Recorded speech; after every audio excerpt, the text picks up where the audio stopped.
وقتی صحبت از حمله جنگ میشه، صحبت از ممکنه که آمریکا به ایران حمله کنه، مردم ازش استقبال میکنن. یعنی مردم اون جنگ رو میپذیرن ولی شرایط کنون رو نمیخوان بپذیرن. من مثل شما بی هوا از مفهوم مردم استفاده نمیکنم.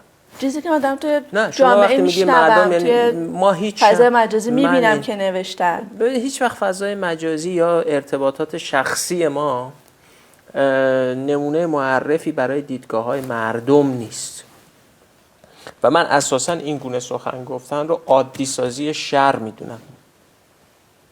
عادی سازی شر، حمله به ایران شر مطلقه. در هیچ کدوم از این کشورها حمله کردن سبب خوشبختی نشده، افسانه است. شما بزنید زیر ساختای یک کشوری رو داغون بکنید، بعد مثلا جاده ها با 4 تا نیروگاهمون تخریب بشه، برمیگردیم به عصر حجر. خیالتون راحت بشه. و به صراحت گفتم مثلا تهران قدیم رو در نظر بگیرین، مثلا برق نداشت ولی چون قنات‌ها از تو خونه ها رد میشد بالاخره آب بود.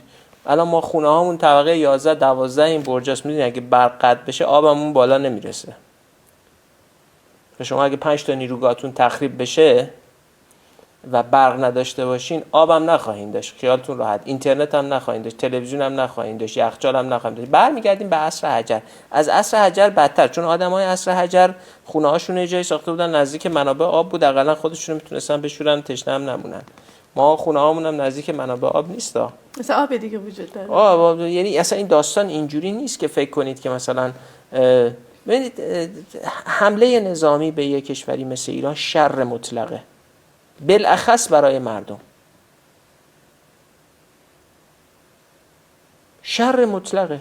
عراق الان 20 سال ازش گذشته. روایت آدم هایی که به عراق سفر کردن، به کربلا، نجف، بقیه بشنوید ببینید مثلا عراق توسعه یافته.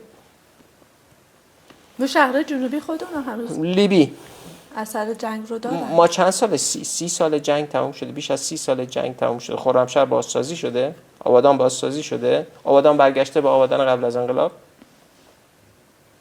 من باور نمی کنم که هیچ کشور خارجی خیرخواه درون ایرانه. باور نمی کنم.